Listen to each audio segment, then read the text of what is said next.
Está começando Direto ao Ponto, um programa de perguntas e respostas. Direto ao Ponto, a sua dúvida analisada de forma lógica e equilibrada. Direto ao Ponto, uma realização do grupo Os Mensageiros. A amiga espírita me disse que a chamada perturbação espiritual ou obsessão pode atingir qualquer um, independente da crença ou condição social. É verdade? Quando Allan Kardec ouviu do Espírito da Verdade na resposta à questão 459 de O Livro dos Espíritos, que a influência dos desencarnados sobre nossos pensamentos e atos é muito maior que imaginamos e invariavelmente são eles que nos conduzem, dava importante passo para concluir ser isso absolutamente possível. Principalmente pela condição de médium ser inerente à condição humana, manifestando-se de forma ostensiva ou mantendo-se latente, por vezes, por uma existência inteira. Hoje se sabe que essa percepção, denominada mediunidade, conforme dito pelos espíritos, é possível graças a uma das funções da epífise, uma diminuta glândula situada internamente no centro de nossa cabeça. Conhecimento, por sinal, de domínio de escolas religiosas do passado com as da Índia, do Egito ou da África. Kardec, associando a revelação às evidências observadas, apresenta no Livro dos Médiuns a obsessão, definida por ele como a influência maior ou menor dos espíritos desencarnados sobre nossa dimensão. O que explica inúmeros registros, até então incompreensíveis, feitos ao longo da história da humanidade. Na referida obra, encontramos uma classificação genérica sobre os tipos de obsessão, observadas em 3 níveis, os quais abrangem uma infinidade de comportamentos individuais ou coletivos. Obsessão simples, fascinação ou subjugação, chamada possessão em algumas manifestações religiosas. Embora a fascinação e a subjugação possam ser a justificativa de inúmeros atos socialmente inexplicáveis na atualidade, como suicídios, homicídios, radicalismos ideológicos, político e religiosos, a obsessão simples é a mais comum.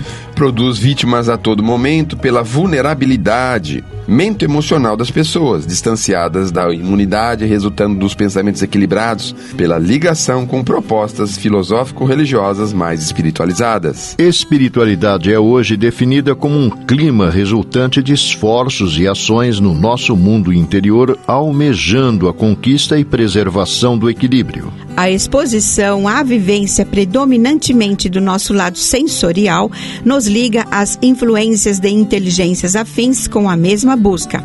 Alertam algumas obras ilustradas do espírito André Luiz existirem algumas áreas ou formas de contágio, não imaginados pela maioria das pessoas. Alinhamos a seguir as principais. Primeiro, é repositório de vibrações antagônicas em meio de sombrios materiais psíquicos e perigosas bactérias de variada procedência em vista da maioria dos transeuntes lançar em circulação não só as colônias de micróbios diversos, mas também os maus pensamentos de toda ordem. Segundo, ambientes. Ambiente doméstico. Os quadros de viciação mental, ignorância e sofrimento nos lares sem equilíbrio religioso são muito grandes. Onde não existe organização espiritual, não há defesas de paz de espírito. Isso é intuitivo para todos os que estimem o reto pensamento. Os que desencarnem condições de excessivo apego aos que deixaram na crosta, neles encontrando as mesmas algemas, quase sempre se mantêm ligados à casa, às situações domésticas e aos fluidos vitais da família. Alimentam-se com a parentela e dormem nos mesmos aposentos onde se desligaram do corpo físico.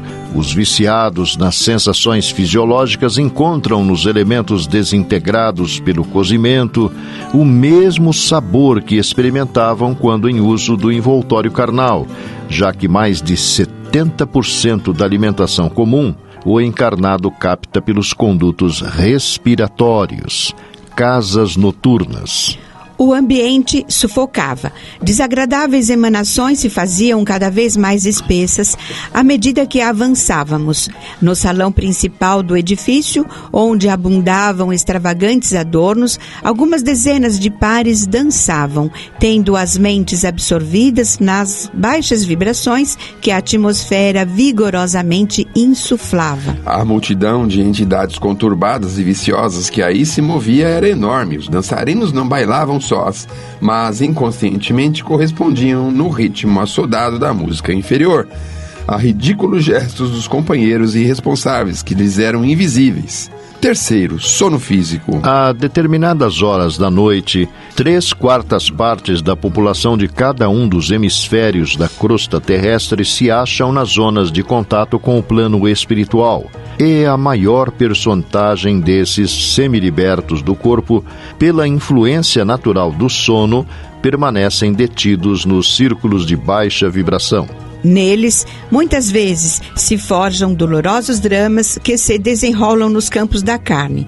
Grandes crimes têm nestes sítios as respectivas nascentes. E não fosse o trabalho ativo e constante dos espíritos protetores que se desvelam pelos homens no labor sacrificial da caridade oculta e da educação perseverante, sob a égide do Cristo, acontecimentos mais trágicos estarreceriam as criaturas.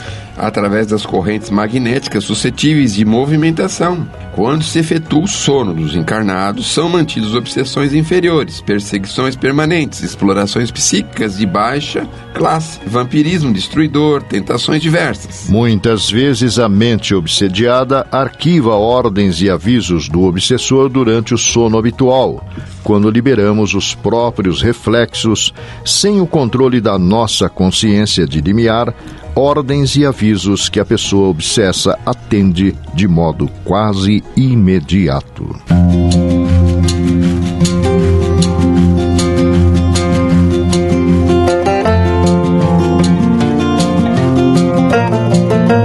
O Grupo Espírita Os Mensageiros é uma entidade dedicada à difusão da mensagem espírita, sobretudo as recebidas pelo médium Francisco Cândido Xavier, e atua de forma absolutamente gratuita, tanto no Brasil como no exterior.